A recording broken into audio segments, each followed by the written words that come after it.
Good afternoon, wherever you are in the world. Yes, it's me, DD. I've just sent Dr. Glidden the link. I'm not sure if he's actually got it or not. And to be fair, I'm not even sure 100% whether he'll be here tonight, only because of the 4th of July stuff, and he may be busy elsewhere. I've sort of made a presumption that he'll be here tonight, only because we skipped last month. And I know how much he loves talking to us on this channel. Let's have a look, Andy. Don't forget, sharing is caring. Don't forget, literally, as much as you can to share. If you're on any other platform, come over to Rumble, because they're censoring every one of the platforms. The only one I know that's not being censored is Rumble. If I'm honest, is Rumble. It takes a bit of time to build up the channel. It's not the channels generally on YouTube, unless you're either set up in America, or meaning someone in America set the channel up for you in America. So it's got an American IP address. It's actually it looks American in effect. That's how you can get around it. Hope you had a great weekend, Julie Oatway. I did have a great weekend, Staffordshire evening. Seeing as it's a health thing, I'll tell you, I see my brother-in-law, and he sent me a message on Sunday, and he said, well, actually, my sister did, and said, is there any chance you can give him the lift to the station? He wants to come back to London. He's getting heart palpitations. I said, what? And he wants to get on the train. I said, yeah, I'll pop round there. So I've gone round because he's visiting his sister, who just lives down the road from me. And it turns out he's been bitten by 2 ticks, but they've jumped on him. He's gone for a walk in the countryside, and he's got 2 ticks, and they've jumped on his stomach, but they've almost drilled into his stomach. He couldn't get them out. He had to go to the doctors, and they've had to try and pull them out. But he started getting out palpitations. So he's now, he's now gone back to London. They give him antibiotics, a 3-week course of antibiotics, right?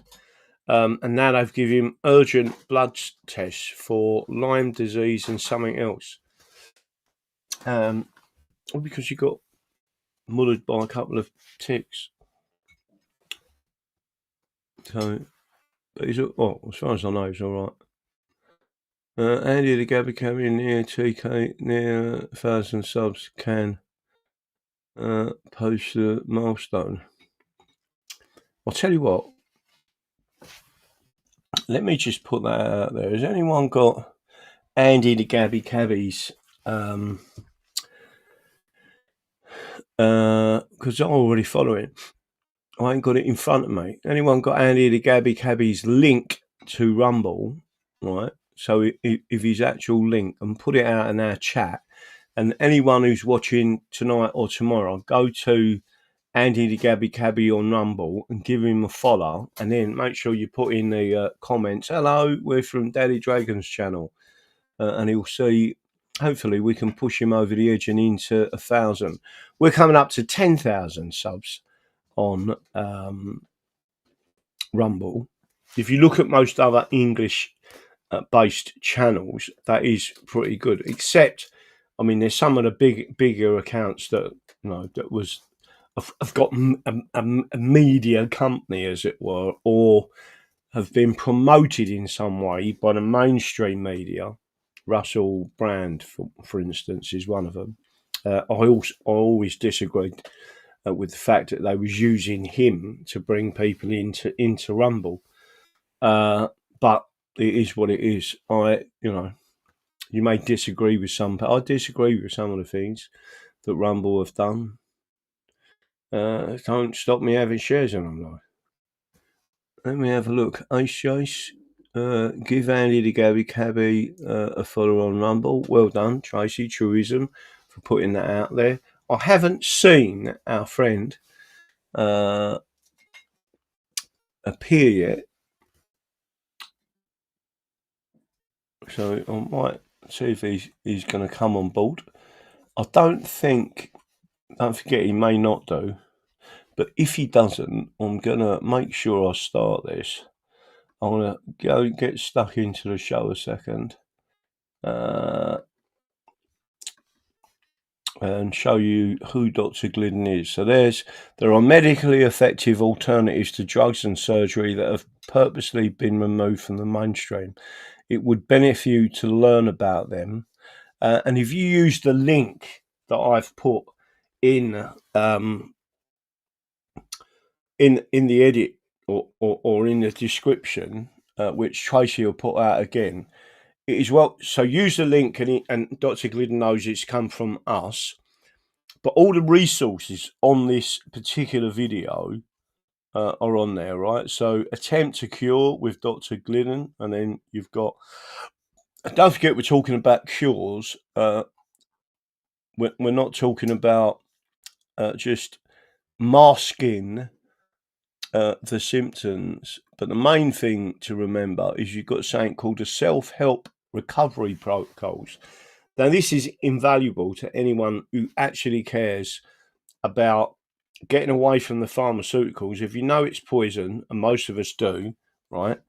You can go on this and it says, read this. You go there and then you've got the health recovery protocols, right?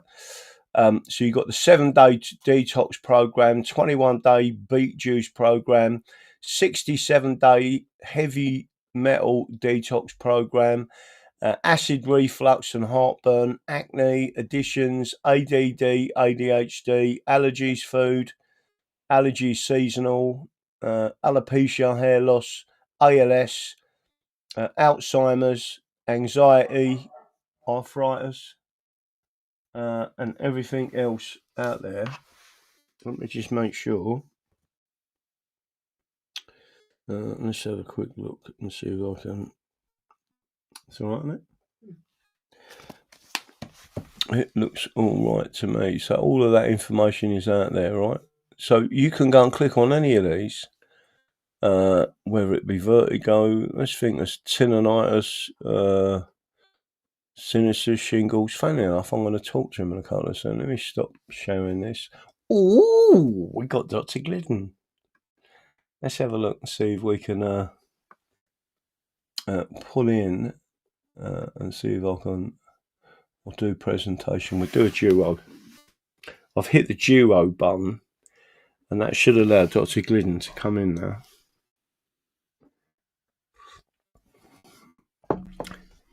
If it doesn't work, ooh,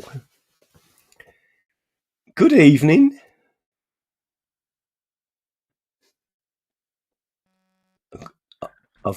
That's it. I can't hear you yet. Check, check, check. Hello, 1, 2, 3, 4, 5. 1, 2, 3, 4, 5. Hello, 1, 2, 3, 4, 5. Hello, Yeah, hello. That seems all right. I'm getting.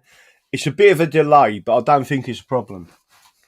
Okay, very good. It's the best we can do here. It's Mercury retrograde for the next 3 weeks, so there's going to be all kinds of electronical weird things happening. Oh, is there? Well, Yeah. just to say to you two things. First is a very, very, very, even though it's slightly past tense, happy 4th of July. Yeah, thank you very much. America, America, God shed his grace on thee and crown thy good with brotherhood from sea to shining sea. I know, I should have been a singer. Hey, well done. The only major difference with us in the football, which you call soccer out there, the English team and the English fans are not allowed to sing Jerusalem, which is actually the national anthem of England. Isn't that something? Well, instead, they're forced to sing the UK national anthem, which is not, by the way, the English national anthem. So just to make sure the American audience understand this, Scotland sing their national anthem, Wales sing their national anthem, and England are not allowed to sing Jerusalem. They're forced to sing God Save the Queen or God Save the King. I wonder what would happen if they didn't. Well, I wonder what would happen to them if they sang the other one. It's an interesting question. at at rugby venues, they do actually sing Jerusalem. Large venues, like of stadiums, actually sing in Jerusalem, but then many of the players didn't sing "God Save the Queen." But then again, I don't regard many of the players as English, to be honest. But Right. yeah, What are you gonna do? so Yeah. you just got to, not. I mean, I haven't been following the football. I don't follow the England games at all anymore because of that. But anyway, that was the first thing I was going to say to you, which was Happy 4th of July. And I wish I could have been out. I was out there 2 years ago, I think, or 3 years ago, 4th of July, and American people in Georgia couldn't believe that I was jumping around and jigging with them, and we was all having this. And they were pointing at me and saying, "He's a Brit." I said, "I'm not a Brit. I'm an Englishman." Right, and I absolutely get it. And they was like, "Yeah." So that was funny. But on the other side of it, we missed last month's show because Yeah. we was doing the weekend seminar, which we asked you to come along to, and you had some serious personal issues and couldn't get to it, although we all know that you wanted to. So we'll probably we'll at some stage in the future, we'll definitely get you over here to do a full seminar on health over here, right? And I think there'd be many How was people. it? How was it at the beach, by the way? It was fantastic. Everybody loved it. It was great Yeah. weather. They had singers there. They had a comedian there. They had various different people was there, and then we had our 2 day event. So there was quite a few people there as well. But it was a chill out. So what I'm sure you're aware of, and you know this anyway. But being online, what I like to do is to make sure people understand it's real and we're real people. And then Yeah. all of a sudden, in other words, we're not AI, right? Um, i- if when you turn up these places and then people come along and you know their online names and then they say hello, blah blah blah, and you get to know people and have a chat. So that is one of the big things. And then we had 2 or 3 votes on some issues that we had to go through. But yeah, no, it was fine. It was really good. But the beach was fine. The accommodation was lovely. I've got to be honest with you, you and Brenda will have loved it because it's a proper full Comanche, proper English working class area. Everyone Yeah. gets on with each other. There's Yeah. no trouble or anything like that because it's often depicted wrongly by the British of what we're like as people, and it was just fantastic. Any Muslims there?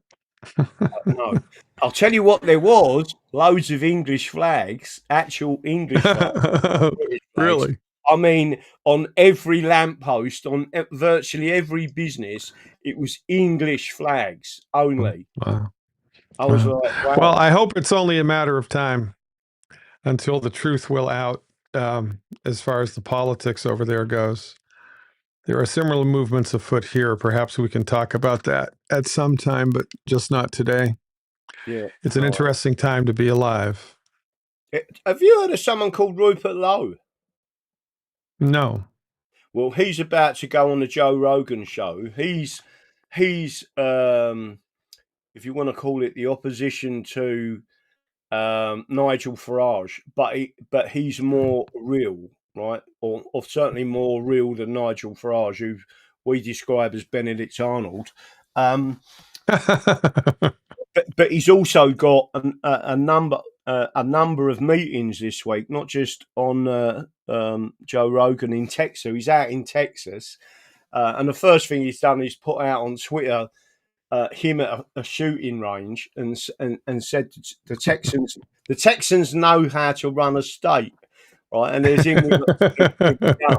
And then there's other issues that he was sort of bringing up, but he has got some meetings this week in Washington, DC, and I'm hoping with the administration. But last week I put a tweet out, basically to him, and said, if you want to know what the F is going on, why don't you get on an effing plane and go and see Trump, right? And he'll tell you. And the next thing you know, he's on a plane to the US. So everyone went, is he listening? But they probably are in the background somewhere. Gotta love it. Daddy Dragon. How'd you get that nickname anyway? I see the dragon peeking out behind the books there. So the original flag of England, the original flag, the Anglo-Saxon flag of England, is a dragon. It's called a whiffen. It's only got 2 legs. And if you look at it, there's a bit of a story to this. If you actually look at it, it's got wings. And it blows smoke out, all sorts of strange things. But it's the original flag of England before the St. George's flag or the St. George's cross. So those who go through the English history, understand that's the original flag. That was our battle flag for the Anglo-Saxons. So people used to send me books about England and English law, and inside people called me Father England, right? And then they cut it short to because of the dragon, to Daddy Dragon. and that's where it come from. And then people just started calling me Daddy Dragon. And then someone sent me the bookend there. So you got the and then you've got and that's all about our constitution. They're originals. They're about 300 years old. Very nice. Wow. And then you've got the actual dragons either side holding them in. Yeah. Gotta love it. I love history. Well, you know, I'm related to Benjamin Franklin. Did you know that? Say that again. I'm related to Benjamin Franklin. He's my second cousin, 6 times removed, I think. Is he? Yeah. You look no joke. I have to lose a lot more hair to look like Benny. I'll talk to other people at American, obviously, and what's quite funny, and I've said this, and I'm sure a few of them don't like me saying it, but I say it's funny how you speak to an American and they're all related to a king or queen of England, and I said, don't get that. We can't stand the royal family, and they all want. They've got a republic and want to be related, to a bunch of paedophiles, basically. I know. I've never understood the idolatry to the royals. I've never understood that. No. And it's a curious thing, isn't it? Well, there's some strange things going on at the moment. We will get onto the medical side of this, by the way, to the audience. I was going to say, so I'm not sure if you want to say this on air. You don't have to if you don't want to. But do you carry a firearm? Yeah. I have concealed carry in all 50 states. Oh, right. Yeah. Because I was talking to. There's someone in our audience called Jason, and he was a Floridian. So in other words, he came from Florida. Then he moved to Alaska, so he's an Alaskan. But he was saying, if you go back 20, 30 years ago, only 3 states allowed concealed carry. And he said, because the Americans have been pushing back and saying, no, that's our absolute right. We want concealed carry back. Now 30 states are doing it without any problems. There's still, problems in some states. And they're all Democrat states, yeah. Yeah. Democrats don't like guns. Someone explained to me the difference between a Democrat and a Republican a couple of years ago, and it made all the sense in the world. They said if a Republican doesn't want to own a gun, he won't buy a gun. But if a Democrat doesn't want to own a gun, he will try to pass a law to make it illegal for anybody to own a gun. And that's the difference, in a nutshell. between those two political parties in the United States. And, you know, there are people here that argue that really that's just all for show, and that when you dig down to the roots, it's just one monster with many different heads. I don't know. But, you know, Trump sure has made a great deal of difference here in the United States. The stuff that he's done is quite remarkable. Um, and, you know, time will tell whether that bears any fruit. I don't think I think there's a certain amount of corruption that is still present in any administration. No, I agree. But nonetheless, comparing apples to apples, Trump's done more for this country than anybody has in a long, or probably anybody has, maybe outside of George Washington. No, I don't disagree with that. And people that are complaining about him, are mainly Democrats and the fraudsters that have been literally Yeah, defrauding America out of their tax cash. But yeah. the main thing that is a classic with me with Donald Trump is everyone attacking him and attacking him and attacking him, and not understanding the level of corruption. I mean, to clean the level, and the reason I understand it is because I know the level of corruption here, and I Yeah. think we're worse than America. I think America's bad, but what they've done to England, I mean, they're literally erasing us as a country, and people don't even understand that what they're doing is treason. So, Yeah, hopefully. I mean, I'm waiting for people to go to jail, and I'm waiting for things to change. I'm worried that there's going to be a false flag alien attack. I don't know. I've been a big UFO enthusiast ever since I was 10 years old, by the way.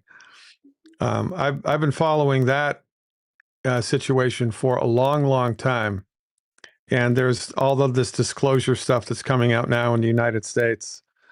So we'll see how it all shakes down. But there's a possibility that, you know, that the bad players who are behind the scenes are going to stage a fake alien attack on the world and try to unite people of the world, you know, just like on Independence Day.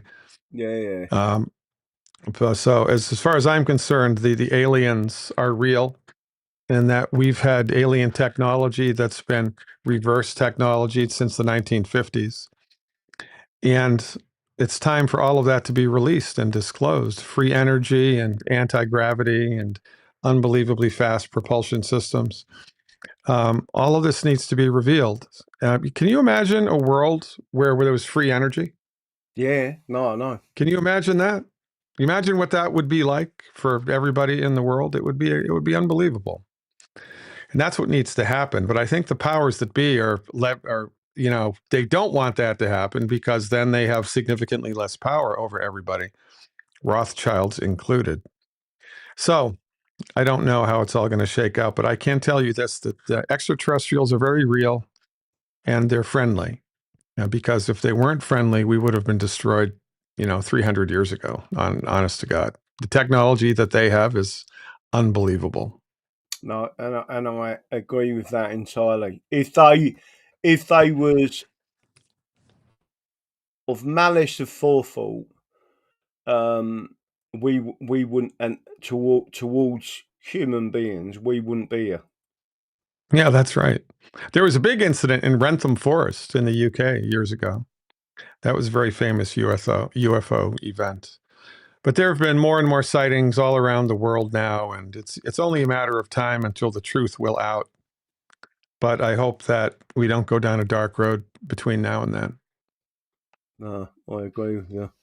It is one of those very strange occurrences, but hopefully everything will be tickety to boot. What I was going to say to you after that, we'll definitely get back to the politics after this because I want to talk about a couple of other things as well. It's just as interesting as natural medicine to me because it's obvious that these people have known for a long time that certain natural products completely cure. But why is it? So explain to the audience again who you are, because this may be the first time. And by the way, I did start this show by showing Dr. Glidden's website, which I've still got online, and I'll go back to in a couple of minutes. But explain who you are, what you do, and if you can, what the Essential 90 is, and then I'll show you something I've got at the moment. It seems that I do a live. I've got something called Trigger Finger. Right. Oh, I know how to fix that. I'll tell you how to fix that right now. There's a homeopathic medicine called Ruta graveolens. You spell that R like Roger. You want to write this down? Hang on a minute. Got something to write with? Hang on. Let me write it down on here. R like Roger. Yep. U like Utah. T like Thomas. A like Apple.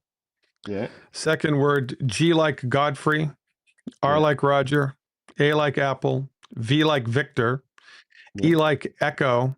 O like Oscar. L like Larry. E like Echo. N like Nancy. S like Sierra. Ruta graveolens. Yeah. Get it in the 30C potency, 30C. Helios.co.uk sells it in the United Kingdom. HELIOS.co.uk. Helios.co.uk. Helios, HELIOS, is the name of the company that you can get it from. Yeah. And their website is helios.co.uk. Yeah. Get 1 4-gram vial of Ruta graveolens in the 30C potency. Put 2 pellets on your tongue 3 times a day for a week. 2 pellets 3 times a day. A day. And to take the pellets, you pop them, you take them out of the bottle. The bottle has a little cap on it, like this. Yeah. You turn the bottle upside down, you hold this part, or you hold this part, and you turn the cap, and these little pellets will fall out. And then, without touching the pellets, you pop them in your mouth, onto your tongue, and rub them against the roof of your mouth with your tongue until they dissolve 3 times a day. Now, additionally, I want you to put 2 pellets into 4 ounces of water in a drinking glass. Yeah. And I want you to stir the solution for 1 minute. Stir it for a minute. It doesn't matter if the pellets dissolve. Stir it for a minute. Yeah. Keep it on your desk and just soak the finger in that water for, 10 minutes, 3 times a day. So what is it that's causing it? And by the way, I had it in the other finger as well, but only when I drank. This is weird, right? I'll tell you what, because there's a double whammy to this. I drank a few pints of Guinness. No, I only mean a few pints of Guinness, 2 or 3 pints, right? And in the morning, I woke up with all 3 of them fingers was like it. And then on the other hand, one of them was like it. And I was like, what's going on? And then I didn't drink for a few days and it started to recover and only that finger was doing it. But then I went down and had a steak and Guinness pie in the local pub. And the next day, all my fingers was doing it again. Okay, so the first thing to consider when you get any brand new symptom out of nowhere is, what have I been doing differently? Yeah. And so it seems like the common denominator is the Guinness. I don't think it's the alcohol. It's possible that it's the alcohol, but the only way that you'd be able to prove that is to have, go to the pub and have a couple of, regular beers or a couple of gin and tonics and see if the same thing happens. I don't think it's going to. There's probably a protein in the Guinness because there's a million things in the Guinness, right? Yeah. There's so many different ingredients in the Guinness that your body's having an inflammatory reaction to one or more of those proteins. And so that there's something in there that your body doesn't like and it's causing inflammation and it's coming out in your weak link. And the weak link for your body, for some reason or not, is the ligaments and tendons in your fingers. So, that's the cause. Well, the cause would be the weakness in the system that allows that to happen. because not everybody that drinks Guinness gets a trigger finger, right? Yeah. It's not like strychnine that everybody who drinks strychnine is going to die, right? It's not like that. But there are foods, we recommend 12 foods that nobody even look at, let alone eat. But in addition to the 12 bad foods, there are other foods which are individualized for people. Like, for instance, if I eat anything from cow's milk, if I eat cheese, like cream cheese, I did a cream cheese binge last week for reasons which I won't disclose. And I had a sinus infection and a bad cough for 8 days as a reaction to the cheese. It wasn't for any other reason, right? So there are certain foods that will cause inflammatory reactions in everybody. And that's a good thing to pay attention to.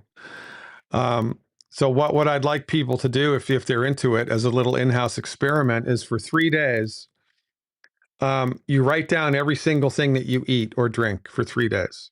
And if it's a sandwich, for instance, don't just write sandwich. You have to write everything that's in the sandwich and the type of bread that the sandwich was made on. Okay. Yeah. So everything that you put in your body for 3 days, you have to itemize. And then on day 4, you look at the list and you see what it is that you're eating the most of. Maybe you eat bread every day. Maybe you eat tomatoes every day. Maybe you have a Guinness every day. Who knows? Whatever food you eat the most of every day, you eliminate that completely from your diet for 3 weeks in a row. Just don't even look at it for 3 weeks. And then on day 22, that's the only thing that you eat that day. You eat a lot of it that day.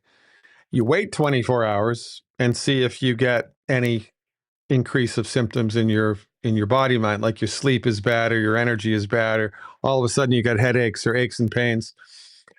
Because that's a big factor in the genesis of chronic inflammation in somebody's body, is what they're eating.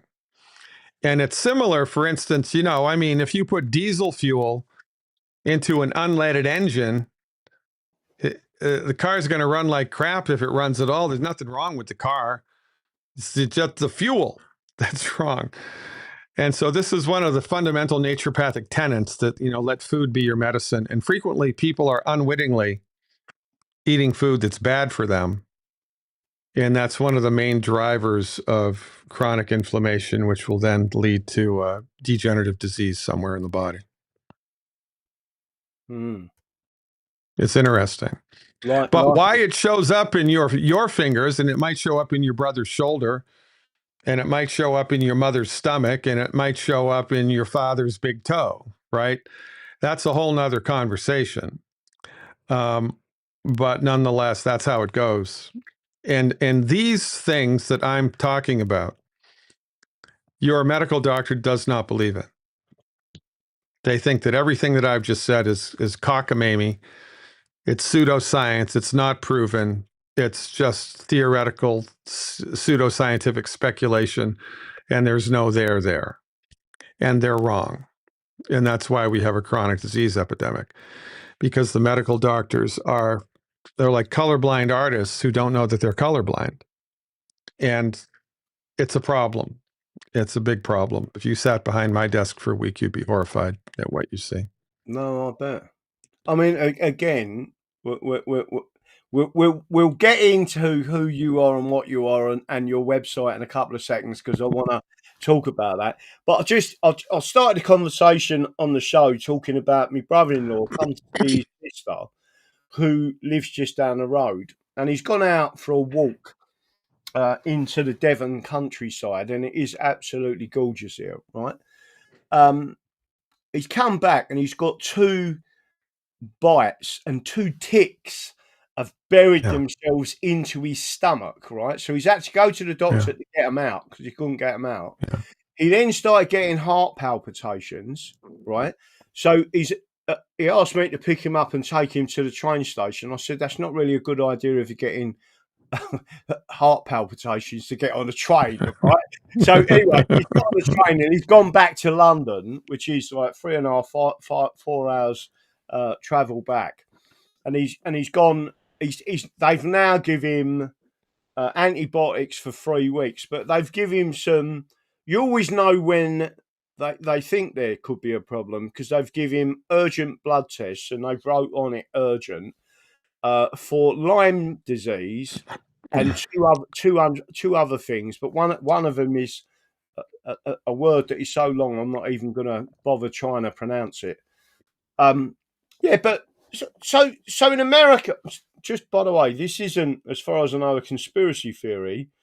Lyme disease and ticks, right, first come about in America because it was released into the wild from a lab in America.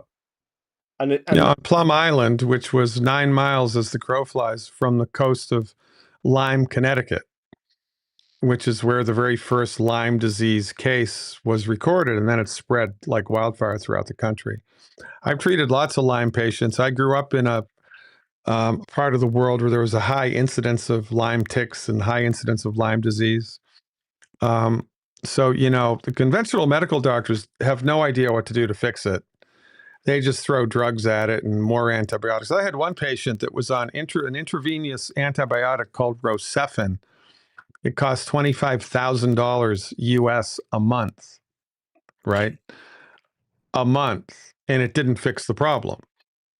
So, and this opens the door for, there's a whole conversation to be had here about what really is health and what really is this whole paradigm that it's the bacteria that's causing the problem, or is it in the environment of the body which allows the bacteria room to feed and breed? And for the last 120 years, we have been under the Pasteur concept that it's the bug that's the problem, as opposed to the Beauchamp concept that it's the environment of the body that's the problem. It's not really any different between, mosquitoes. If you have let's say you had a pond in your backyard, and now all of a sudden you've got a lot of mosquitoes in the summer because mosquitoes breed in still water, stagnant water. Okay, well, what would the medical doctors do? Well, they pour pesticide on the pond to kill the mosquitoes, right? Because it's the mosquito that's the problem. It's the bacteria that's the problem. It's the virus that's the problem, right? It's not the host that's the problem. It's the bug that's the problem. So they'd pour pesticide on the water to kill all the mosquitoes, and now you got no mosquitoes. But then 4 weeks later, more mosquitoes are there, and they're resistant to the pesticide, and they're stronger. And then again and again and again and again, and the damn mosquitoes never go away. Because there's a gazillion mosquitoes in the world and they need a place to feed and breed. Yeah. A naturopathic doctor would fix that situation by draining the pond. Or, by putting a fountain in the pond so there's moving water now so that the mosquitoes can't breed. Which is a better way to do it? Well, the naturopathic way is the better way to do it.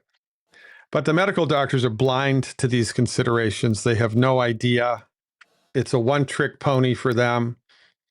And they're, to a certain extent, they're tied by the standard of care that the hospital that they work for administers. And even if they know that it's a bad idea to give the antibiotic and that they should do something else, they can't do that something else because their hands are tied by their contract. And if they do something else, because remember, it's a business, they'll be fired. And then they'll be blackballed, and then they won't be able to be hired by any other hospital in the country. So it's a vicious cycle that feeds itself. And the whole purpose is to keep, big pharma alive. And look, don't get me wrong. It's not the drug, it's how it's used. It's not the gun, it's how it's used. Thank God for lidocaine and general anesthesia. Thank God for those drugs. Every time I'm in the dentist chair, yeah, thank you. Could I have a little more lidocaine, please? Thank you very much. I don't have a problem with drugs. I have a problem with the juvenile administration of the drug, which is prescribed under an incorrect understanding of how the human body works. And that's a big problem because, we have a giant chronic disease epidemic in the world, not just the US. And I know what caused it, and I know what to do to fix it. And I wrote a whole book about it, by the way, which everybody listening should get. It's a big book. I wouldn't get the book if you live in the UK because it costs an arm and a leg to ship this, right? It's a heavy book. I would just get the ebook. So just go to my website, click on the book, get the ebook. You can have the ebook. It's like $35 US. You can have it in 5 minutes. And the book is divided into 3 parts. The first part tells you why the chronic disease epidemic happened. I tell you how and why it happened. The second part is how to fix it. And the third part is I have 102 or 3, I think, self-help health recovery protocols. So you've got asthma. Well, you go to the asthma page, you find out what I say about it, and I tell you what to do about it. You've got ulcerative colitis. I tell you what to do about it. I tell you what the MDs think about it. I tell you what the naturopathic doctors think about it. And I tell you what we do to try to fix it, that you can do from the comfort of your own home without need to see a doctor. So 102 illnesses. So the book is superb, but let me just show this on the screen. Hopefully that's on the screen. I'm not sure. Let me see if I've gone to the screen. So on the screen, there's a link to the in the editorial of the video itself, right? So if you use that link, you have to pay, but you get a discount. I can't remember what the discount is now. 25%.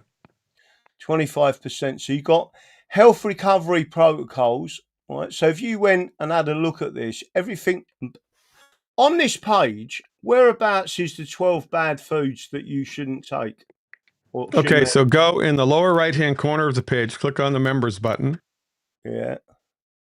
And that'll bring up, these are all of the different parts of the website, right? Yeah. So the top part is the most interesting stuff. So scroll back to the top.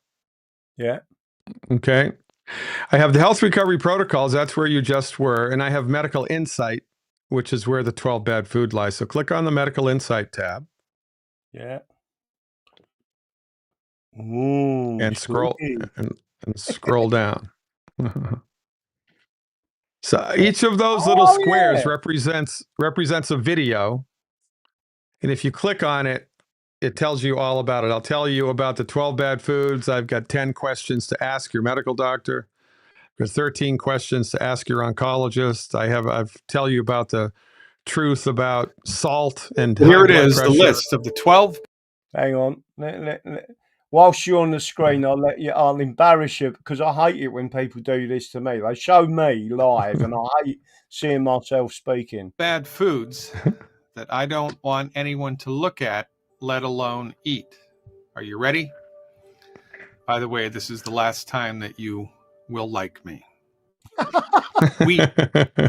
And that is funny because you actually go through. I was telling Janet the other day what the 12 bad foods were. And she was going like, what, you can't eat anything with wheat in it? I said, no, but even the gravy that they make here is made with wheat. Yeah. It's a big bad voodoo daddy. No kidding. So just go back to the members button. Or you could do it at the top. All right, those are all the different sections on the website. I've got the health recovery protocols, medical insight. I do a live Q&A for 2 hours every week. I interview people like myself from all around the world. I have a podcast that I do erstwhile. I have an erstwhile podcast that talks about current events. Got all kinds of information on this website. The intention of this website is to give people the tools that they need to help themselves recover. Because this was an eye-opening, humbling revelation that I discovered after I was in clinical practice for about 20 years. That for most of the conditions that most people go to the doctor for most of the time, you don't need to go to the doctor for it. You just need someone to tell you what to do. Right? Yeah. I mean, if you're going to go skiing, you don't need to hire an expert to tell you to put long johns on and warm clothes and hat and mittens and boots. It's just common sense, right? Your parents taught you that. Well, there's a whole bunch of things that you should have been taught when you were younger that you weren't taught. And I intend to fix that.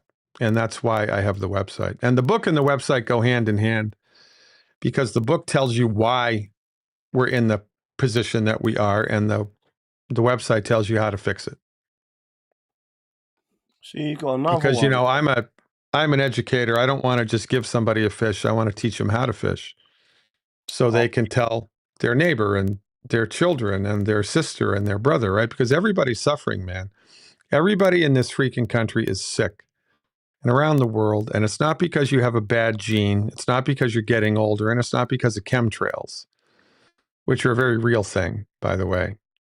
There are reasons that your body has broken down, and there are things that you can do to strengthen it.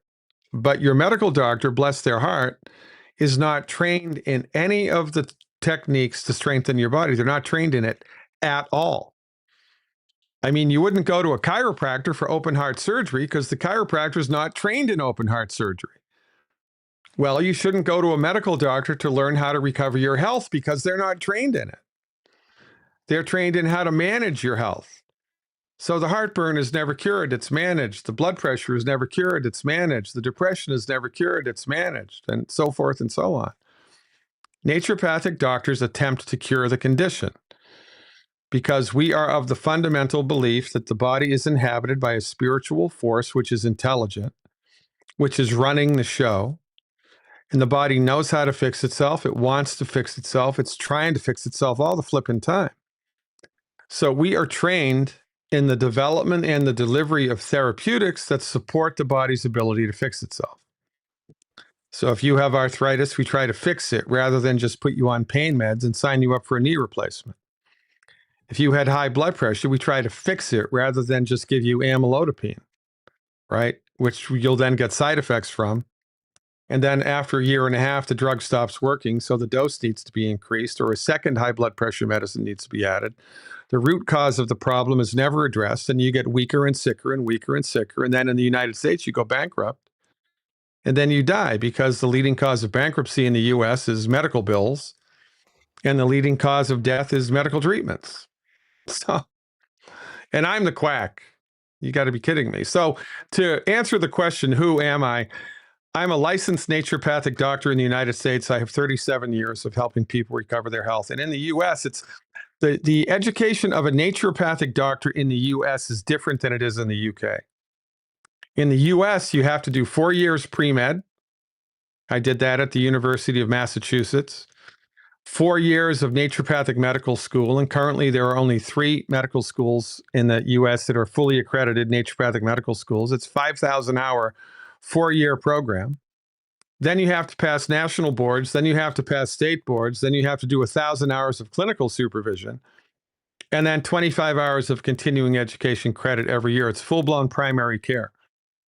But it's only licensed and regulated in 24 states because we don't have medical freedom. And this is literally what's killing us, not in the US, but all around the world.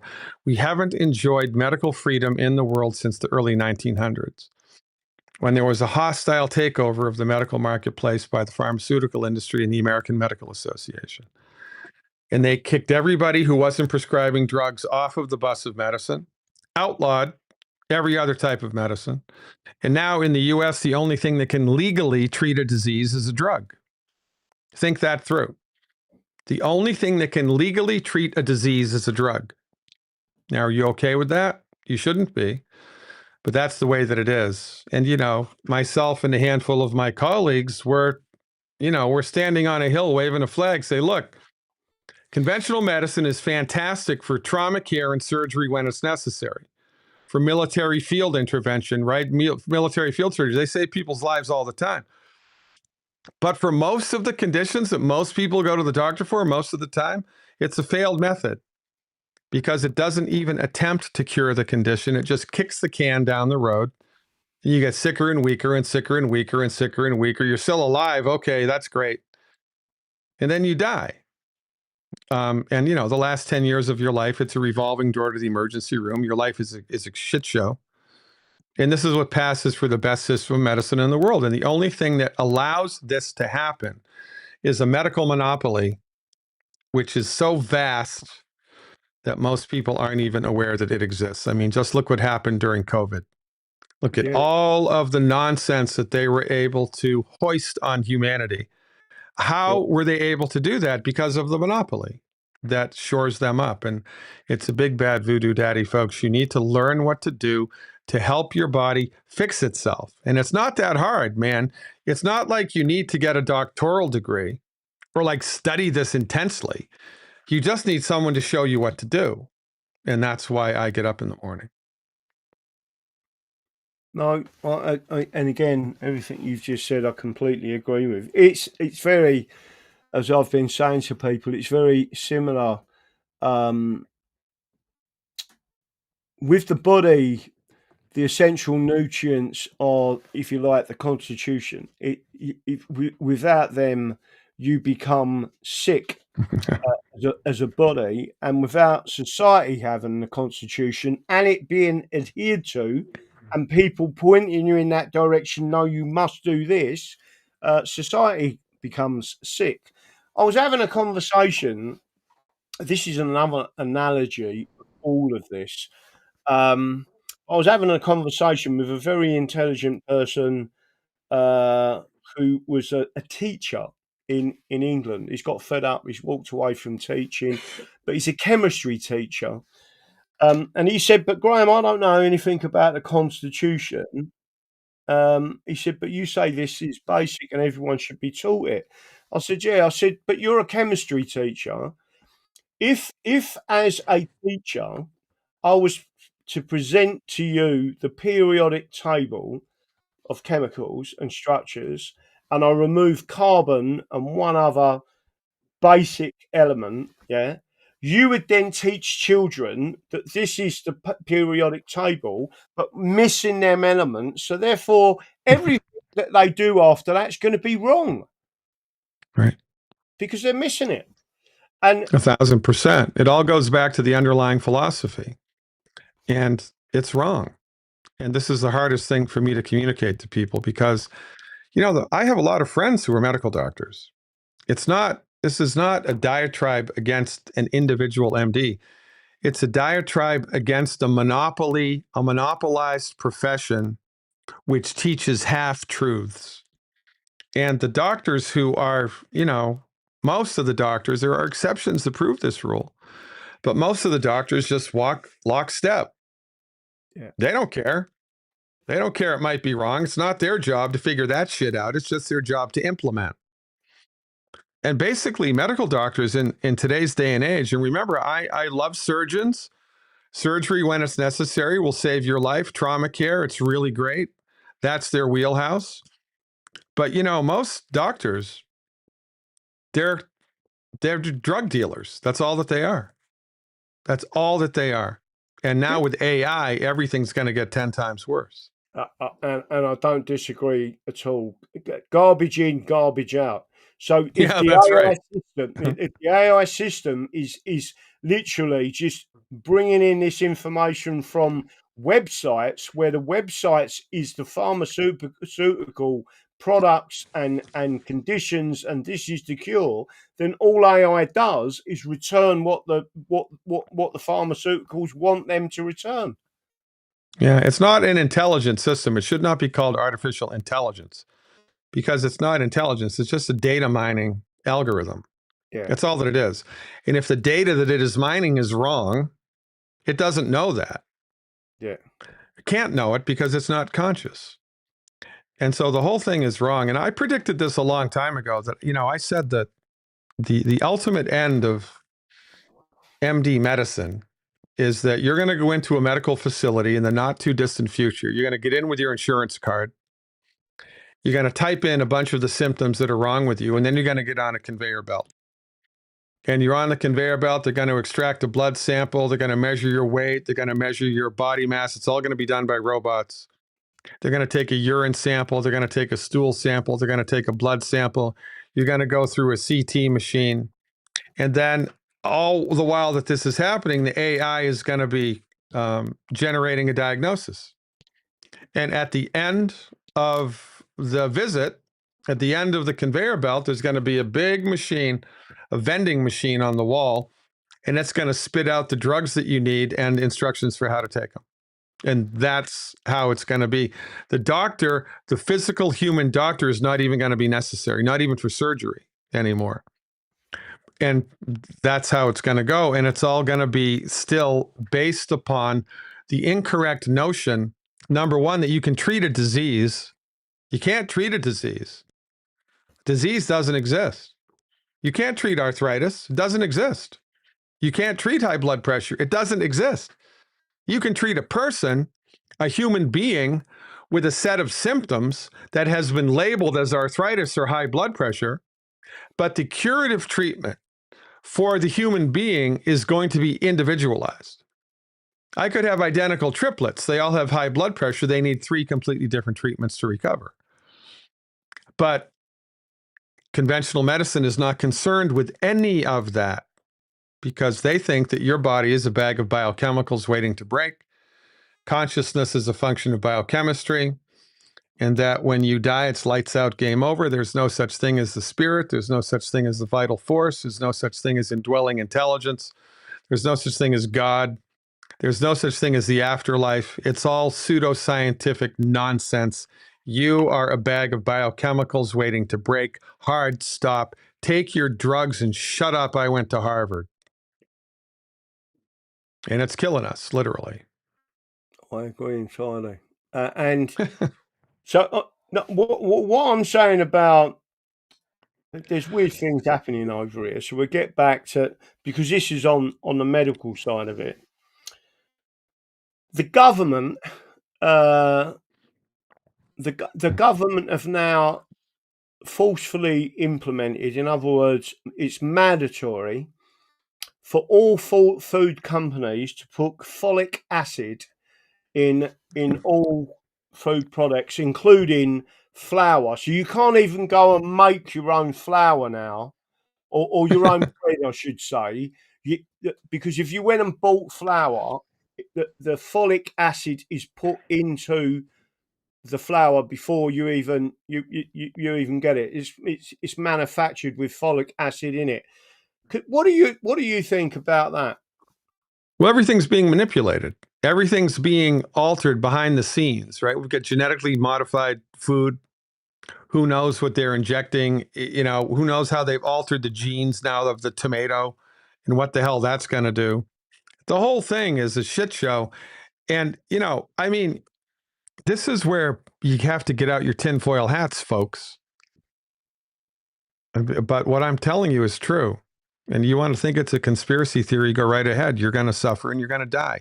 You should pay attention to what I have to say. So my colleagues and I have identified 12 foods that are harmful to the human body. And I can tell you the metabolic chemical mechanism by which those foods harm you. I can line it all up for you. And oh, by the way, I did in my video, the 12 bad foods, which is available on the website, which you will become a subscriber to now. But the 12 bad foods, coincidentally, are foods that everybody eats all the time. Now, if it was just 1 or 2 of the 12 that everybody ate all the time, okay, that's a coincidence. But if it's every single one of them, then that was done on purpose. It was designed that way. You have been culturally inclined. You have become socialized to eat food that's hurting you in order to make you sick, to feed a medical monopoly that doesn't even attempt to cure the condition. It's one giant circle. You eat food that makes you sick. You go to a medical doctor who has no idea that it's the food that's making you sick and who has no idea what to do to fix the problem. They throw a drug at the problem to manage the problem. Meanwhile, you continue to eat the food that makes you sick. And then the drug stops working. You need more and you need more and you need more. You get weaker and sicker and weaker and sicker. And then in the US, you go bankrupt and then you die. And then your relatives who are also on the same hamster wheel are so grief-stricken that they organize a 5K run. They raise 10 grand and they give it to the medical society that failed you. And this is how deep down this rabbit hole we've gone. It's really deep. And it was done on purpose. It was done on purpose. You need to extract yourself from this matrix as soon as is humanly possible. That's, by the way, why this book is read because it's the red pill, the intention of which is to pop you out of the medical matrix and to make you the champion of your own health recovery, give you the tools, give you the power to make yourself healthy, because you can and you need to. Because if you wait until you're sick and you go to the hospital, you're screwed. Because once you're inside of that system, it's really hard to get out of it. And then everything changes for the worse. So just to give you an example, I've had previously, 10 years ago, had a stent fitted in my heart, or one of the things in my thing. But what they're saying is, one of the things that folic acid is really bad for, and they say anyone who's got a stent should not have folic acid. I'm not sure about the net negatives of folic acid in stents. I know that stents all have drugs implanted in them. And so that the stent used to be just a mechanical device, like the Chinese finger trap, Yeah. that you insert this little device into a clogged vein or artery, and then you yank on it and it increases in size and it dilates the artery. Yeah. Well, now they've all got drugs in them that they leach out into your bloodstream slowly but surely over time. The lifespan of the average stent is 5 years. But the stent doesn't fix the root cause of the problem. It doesn't change. It doesn't clean the artery out. It doesn't answer the question of why did the arteries get clogged in the first place. All it does is mechanically open them up for a short amount of time. That's like you got a leak in your roof. Now you have wet plaster in your bedroom ceiling. So instead of climbing up onto the roof and fixing the leak and then fixing the plaster, you're just going to cut the plaster out and put a new piece of plaster up, and then you walk away. That's all you're going to do. It's only a matter of time until it gets wet again, and then it's more of a problem, and then more of a problem, and then more of a problem. That's what stents do. They don't fix the problem. They delay the inevitable. Yeah. And, but that's the best medicine that money has to buy, and it's bullshit, and it's killing people. And getting back to that, let me go back to it. Somebody was asking for a recipe, a 12 bad food recipe. My better half, Brenda, has put all that together. It's on her website, and it's free.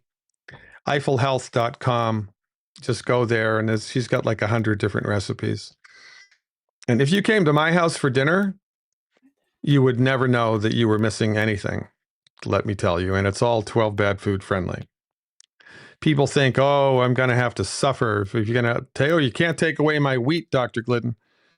You can't take away my fried food, Dr. Glidden. Well, guess what? I can. And when you do it the right way, you won't even ever miss it. Let me see if I can bring that up. What is it called? Eiffel? Yeah, EIFFEL, like the tower. Health, HEALTH.com. EIFFEL, health.com. .com. I think this is. Let me make sure I've got the right. Oh, has it got a copy of Eiffel Health and an Eiffel Tower on the top left? Yeah, that's it. Oh, hang on a minute. Welcome to it, and then there's some handsome guy on the front. Let me just go and have a look. Is it Graham?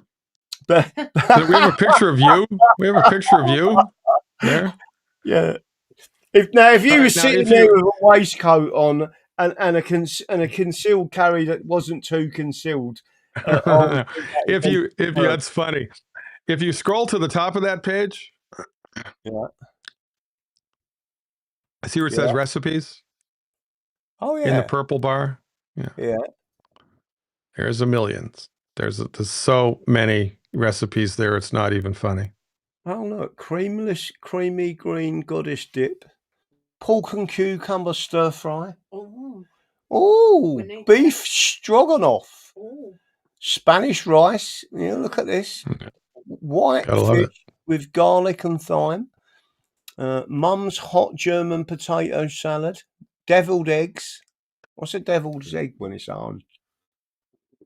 Gotta love a deviled egg. We should call it angel eggs. Oh, we need them. Skillet chili with cornbread. Chicken scopello. Yeah. Loads of stuff on And there. this website, by the way, is where you go to order the supplements that I talk about in my book and on my website. Right, so here we are. Who's that guy? Look at us right there underneath the Eiffel Tower. Oh, have a look at the hair. Look. Those were the days. Those were the days. Right, so there. Let me just make sure I putting that out there so everyone's got it. All right. Stop sharing. Hit that one there. Time flies like an arrow, and fruit flies like a banana. So let me get rid of that.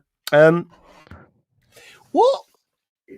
I've got 3 more minutes, buddy. Then I have a patient I have to bounce. The patient should be bowing to you. Well, I don't know about that. We'll tell them that later when they get the bill.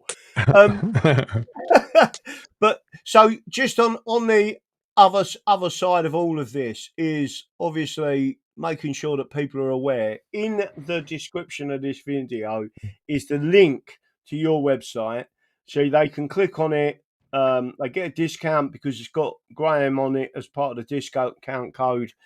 But all of the protocols, everything's on there. Is there a link from your website to Brenda's website? Oh yeah, yeah. It's peppered throughout my website, and it's in the book. It's in most of my online content.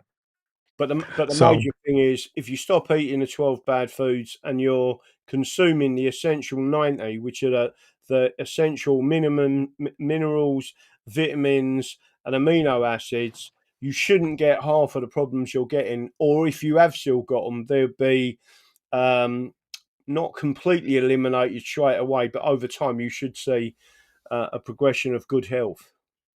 Our health recovery protocols have an 83% success rate. We've tracked 10,000 people over 9 years, and 83% of them got better just on the generic protocols. Their arthritis went away, their blood pressure normalized. We had one woman, she had 100 intestinal polyps. They all disappeared. And didn't need a private appointment. You just followed the protocols on the website.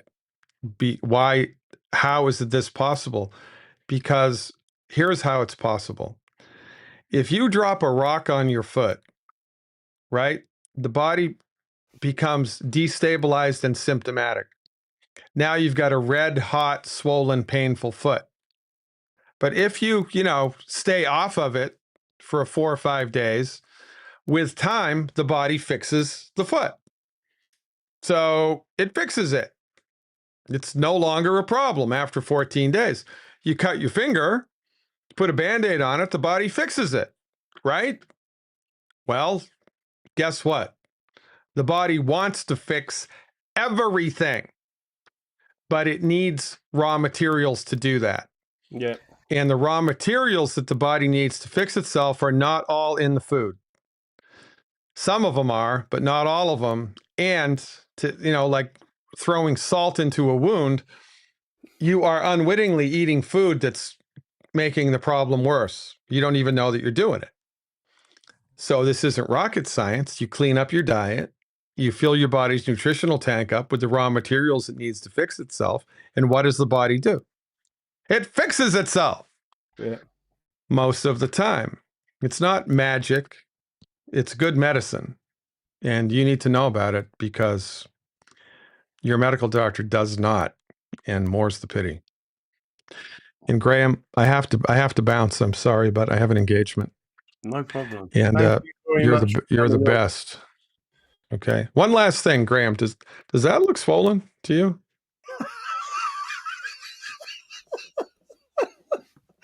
Bye bye. You missed that, didn't you? He went like that. Does that look solid to you? He is funny. He makes me laugh. Right, people. I know you're still watching. I'm gonna have a quick look at a couple of things. I'm hoping I've sent out some elements of this.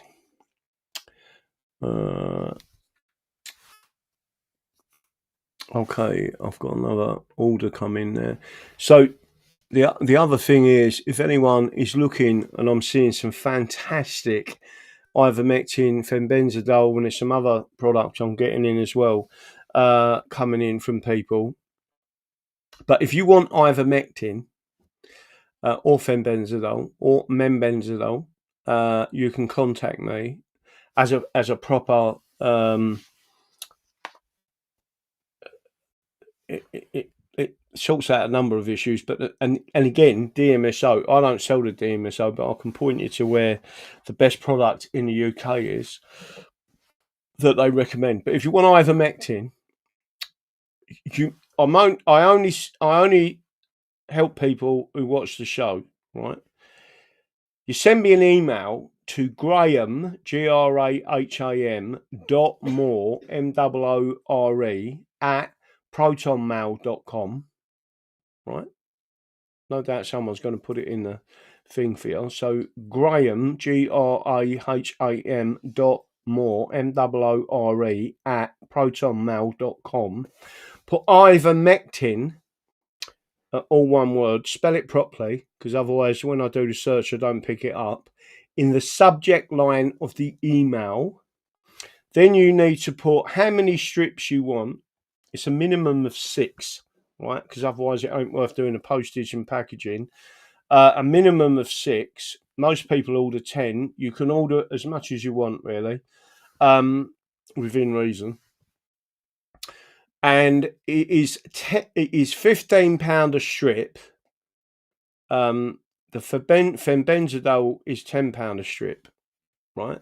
But what I do is the 1,000 milligram ones, the bigger ones. So, but if you want ivermectin, it's £15 a strip. So if you want 10 strips, it's 150 quid, and then I'll just send it out to you. I've only got a little bit here at the moment. I'm waiting for some more to come on, and there are some other bits that I'm doing in the background, where we should be able to link that up and keep it going, because the more I'm seeing about ivermectin, the more angry I am becoming at doctors and the system and the FDA in America and the people in this country that have withheld it from you, right? It is literally, I mean, it won the medical Nobel Prize for a reason, right? And it was classed as a wonder drug. The other one that is very, very similar, but obviously does different things, is DMSO, right? So if I could do everything, and DMSO is as natural as, it tastes disgusting, but it is natural, right? It basically comes from tree sap.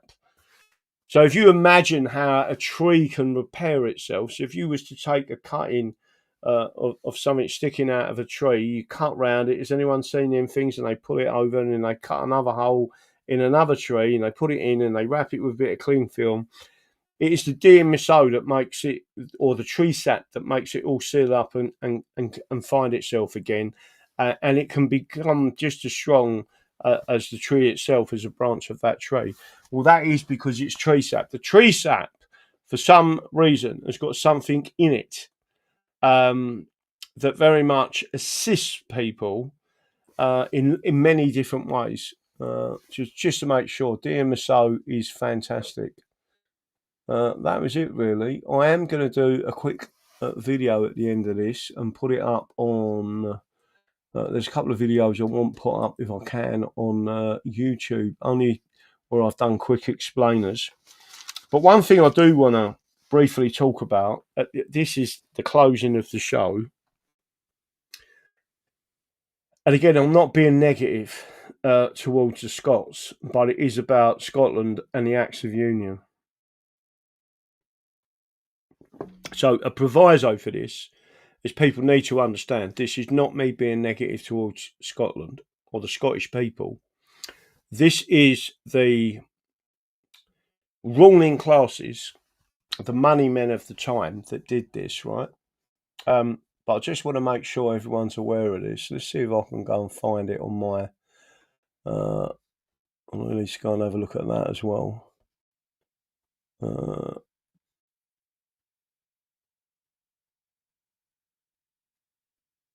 Let me make sure I can find this on there. And then I'll bring it up because I needed to make sure everyone understands this. Let's see, notifications, go to profile. I might be able to find it on the profile one. That put it out there. I mean, I just put a video out on talking about ethnicity. There's that one that's just come up. Let's see if there's one on there. There's the one I want to show you about, but I just want to briefly put this up on the screen because everyone, and there's more that I want to talk about. I've been reading more and more about what happened with the, I think they called it the Isthmus. What was it called? The Isthmus? Isthmus. It's Isthmus. Isthmus. It's not spelt that way. Janet has kindly kicked my mild dyslexia into another planet, right? Isthmus of Darien, which was to do with the what they call the Darien Gap, or Panama, or whatever you want to describe it as. And one person who's been, there's two elements to this I want to explain to you. But I didn't know until I went into more detail. And again, this is from this old book, which I could show you on the screen, right? And I am going to probably do a show about it tomorrow night because it goes into a lot of depth. And this is from A.V. Dicey, right? He goes into the, so I didn't know until I read this again that what I knew was that we had a convention parliament for a year, right? And in that year, we made a number of laws, right? Coronation Oath Act, etc.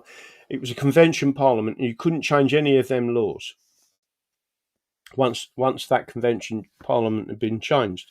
What I didn't know was that Scotland's convention parliament lasted 14 years. Right. In other words, they did not have elections for 14 years. Now, A.V. Dicey said in one way that was a good thing because they stopped the violence in Scotland, right? But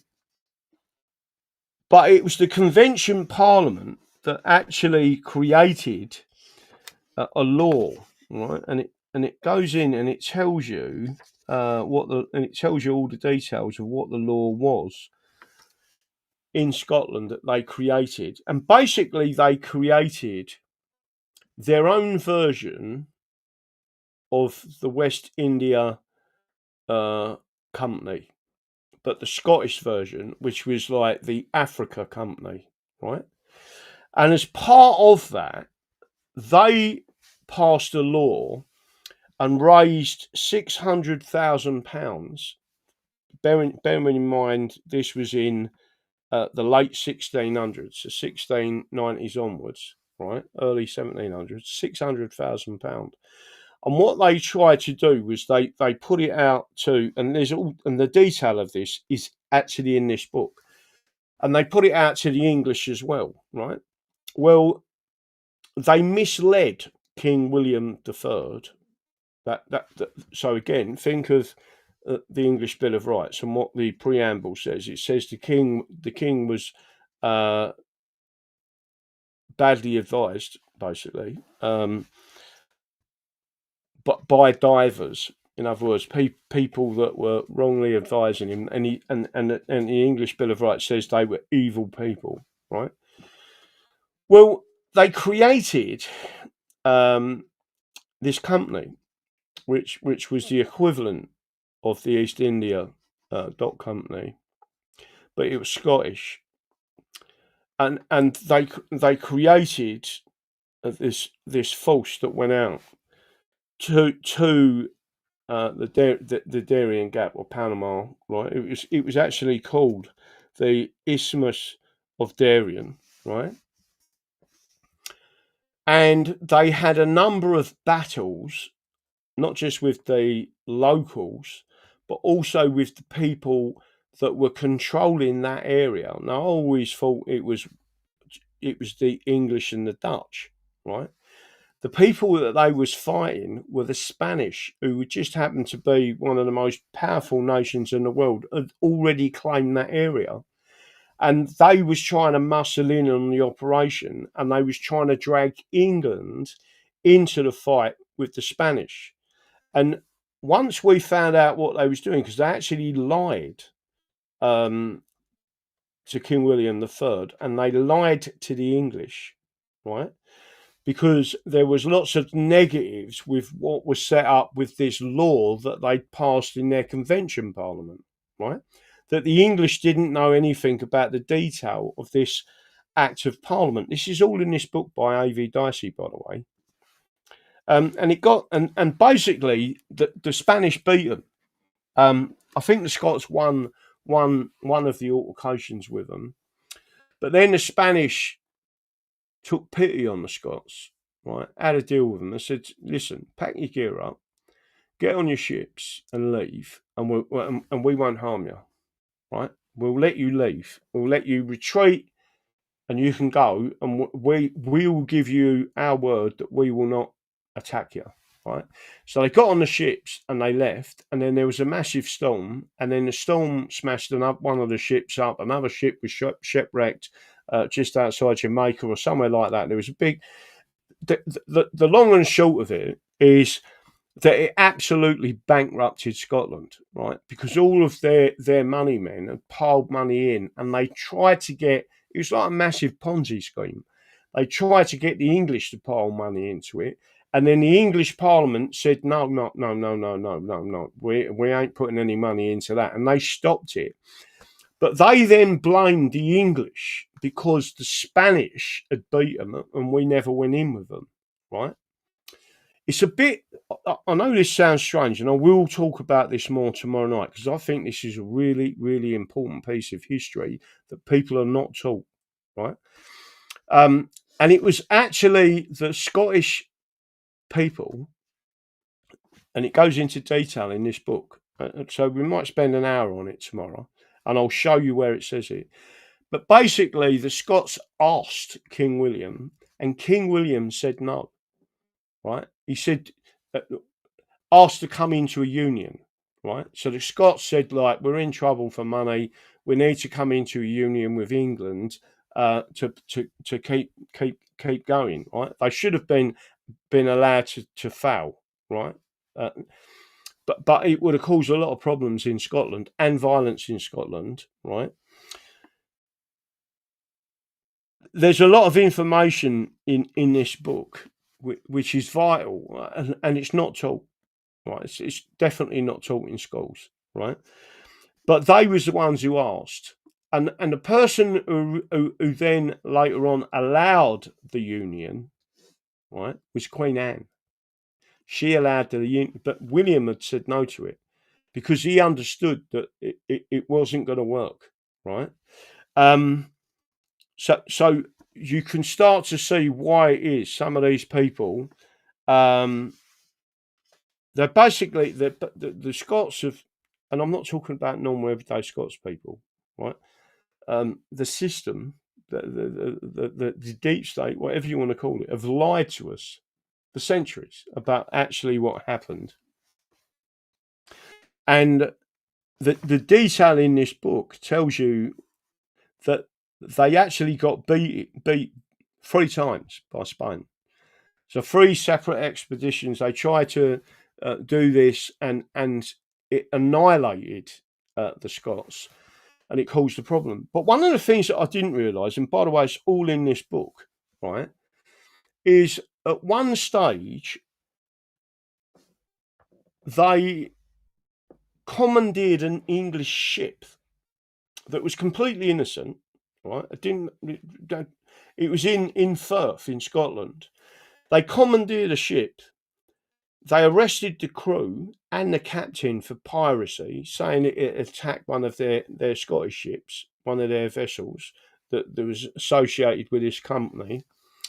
and they ended up hanging the captain and one of the crew. And I think the Queen stepped in and said, "Look, don't do this, right? Leave them alone." And at the time, it was all hushed up. Like, people weren't really talking about what they'd just done. Now, this guy was like a northerner. Oh, he was just a captain of a ship, and the ship had just pulled into to Firth in Scotland, and then they told this, and it says in the book it was a complete lie, right? They weren't pirates. They was just a normal, and what the Scots were doing was they was putting pressure on the English to force us. I want you to understand this, into a union with Scotland to save Scotland. And the English were saying we don't want a union, and so were the Scots, by the way. The normal everyday Scots were saying the same thing. It was the oligarchs or the business people, and many of them. I'm not going to give you many guesses on what religion they were, right? Because when they got expelled from England, they went into Scotland, right? Because it was a separate nation. It's classed as a separate nation. And Scots were, in effect, aliens and regarded as aliens by the English.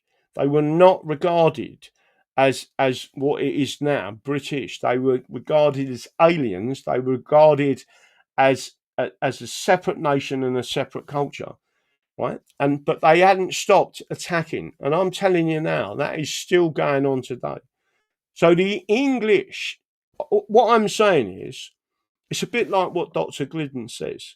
If you keep putting these sticking plasters over and carry on using pharmaceuticals just to mask what the problem is that political union, it needs to be gone. It was brought in for the wrong reasons. They should have been allowed to fail and start again. The reason why they wanted prosperity. They didn't have. It says in this book they were nowhere near the level of England, right? And that's the only thing they could do was fight, and they wanted levels of prosperity the same as the English. But it's basically all linear, and there's some shocking things that I never knew, so tomorrow night, what I want to do is go through that. And again, this is A.V. Dicey, right? This is an original book, and he goes through it. And I've sectioned out all the parts, so hopefully I can go through the book. There'll be a bit of a readout on it, but at least you'll understand, and you'll understand from this what exactly happened. And the end result is they literally. They got slaughtered by the Spanish 3 times in South America, Panama, and then blame the English. This is the takeaway from what I've just said. Now I understand what's going on with the United States of America being dragged into a war with Iran and a certain group of people that they're backing up and defending. Imagine the reverse, where it's Scotland trying to drag us into a war, but we was clever enough to say we don't want a part of that, right? And then because they went alone and got beat, they should have been allowed to fail. And the problem with the union is that it's continued, and it's the English paying for it, and it's always been the English paying for it. On the other side of the fence, you can see the same thing happen again now. You've got Ukraine pulling everyone into a war with Russia, right? Well, really and truthfully, NATO, the British, shouldn't be involved with that at all. It's none of their business. They should be backing off. That's how in effect, 2 world wars were caused. And the people who pulled us into them wars and pulled America into them wars were a certain religious group. And just to give you a clue, it wasn't Mohammedans. right? So, not that I like Mohammedans. I don't like that religion at all. What is the book that I've got here? Let me show you. I'll bring it up on the screen. Hopefully there's nothing mad that you can see on my desk. That's getting a bit bagged at the back there. Let me see if I can show you. The book is called... This is an original, don't forget, as well. So hopefully you can see this if I switch it on. Hopefully you can see it. I'll bring it up on the screen for you as I speak. The Faults on the Union between England and Scotland. Where is it? By Albert V. Dicey, King's Counsel, MA Honours, DCL, Oxford Honours, Cambridge, Glasgow and Edinburgh.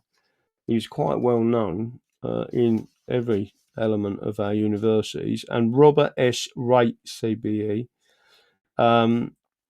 historiographer, Royal for Scotland, Professor of Scottish History and Literacy in the University of Glasgow. So it was actually written by a Scot, and it was written by A.V. Dicey, right? And then basically what they've done is they go into it. So in 1603, James VI of Scotland succeeded on the death of Elizabeth to the English crown as James I of England. Hence arose the so-called Union of the Crowns. Under this union, the King of England was the same person as the King of Scotland, but as the King of England, he had constitutionally no authority in Scotland, and as King of Scotland, he had no authority in England. Hence, it resulted that no law passed by the English Parliament had operation in Scotland, and no law passed by the Scottish Parliament had operation in England.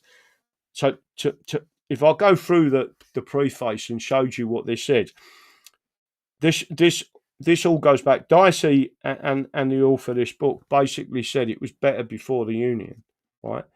And having separate monarchies, because they're separate nations and they should be kept that way, right? But just to make sure everyone's aware, so there's other elements of this, and it is a fantastic read. And it goes through points of likeness. So you've got part one, Parliamentary Governance of Scotland, 1603 to 1707. Then he goes to chapter one, Constitution of 1603, the non-sovereign Parliament, the authority of Parliament, and then it goes in, there's the Constitution of 1690, the Parliament and the General Assembly of the Church of Scotland, the Parliament General Assembly. There's loads of this. It is a fantastic book. But like I'm saying, to really understand what's going on, you have to go through that book, and that's an original of 1920. But it's a fantastic read. But what I'm going to try and do tomorrow night is go through them elements. So remember, it's a well-known Scottish historian, and he is Scottish, telling you how the Union come about, and the fact that it was the Scots that got beat by the Spanish 3 times. They was bankrupt, but he also goes through details and he talks about what the Scots did, right? And he talks about this Convention Parliament lasting all the way from 1688 all the way into 1702, which was a 14-year period. Well, I never knew that their convention, don't forget I'm not a Scottish historian, legal historian, but I didn't realise that it was 14 years. In other words, they never had any elections for 14 years, right? None. The people that were there, but they were saying there was positives and negatives about that, but they both agreed that in their opinion, the Scottish Parliament was unconstitutional.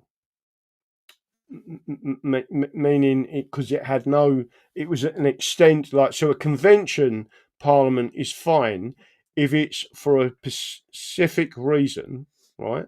And a revolution, which is what we had, and a king absconding. But in there, it tells you that they had a different argument with the king, and it goes into detail about that. But I can tell you now, it's really interesting. I mean, when I'm sitting there going, "Ooh, I never knew that. I never knew that. I never knew that." Right? So what I'm saying to you is, the Scots and what they've been saying, and the attack, all they've done is continued them attacks on, and it's not the Scots' fault. They've been manipulated to attack the English and say it was all our fault. It wasn't. It was their fault, and they also lied to the English when they created this law. They didn't tell us what it was about and what the detail was. And then when King William found out, he then annulled the law and said, "You're not doing that." Right? And then he told the English, "You cannot invest in this," right? Because it was very negative towards England, what they was doing. And all they was doing was basically extending the attacks they had previously commanded upon England. King William also said in it that we was too temperate of nations to be in a political union. He said it would never work. In other words, the two tempers of the people and how patriotic each side was, that you'd never come together as one nation. He basically thought it would be impossible without there being someone who's going to come unstuck, and the people coming unstuck to this day are the English. Sorry, right? Any questions before I leave? Chuck Money's just put that in there. Chuck Money, if you ever want to have a proper read and understand the detail of what happened with the Union, it is in that book.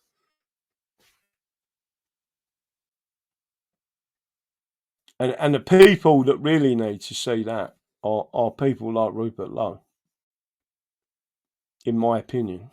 Because Rupert Lowe saying we ain't got a problem. So A.V. Dicey is saying we should go back. He says it in this book. It was better with the common law union of crowns, not the statutory union, where you bring it together. You need two separate parliaments and two separate monarchs. Even if the monarch is the same, but the monarch needs to assent to laws and read through everything in that parliament and read through everything in this parliament. My opinion is, to do a proper job as a constitutional monarch, you're supposed to be reading them laws and making sure them laws do not adversely affect the subjects of the realm. And if they do, you have the authority to veto that law in the same way as the President of the United States of America can veto laws that Congress makes, right? So what they're saying is it should be the same in Scotland. Scotland should have a separate parliament, and because you then get a different team, and that team understands Roman law and understands the Scottish legal system. You can't amalgamate the both because you've got two different legal systems. It's almost impossible. Fabian Scott creation, Labour Party of Scott export. Yeah. Right, that's it anyway. I am going to say good night, God bless. I am going to do a quick video and put it onto Twitter. So hopefully everyone enjoyed the show and you enjoyed Dr. Glidden. Peter is a wonderful person. Not only that, he's got a concealed carry. He's gone up in my estimations already. He couldn't have gone up any higher, but he just did.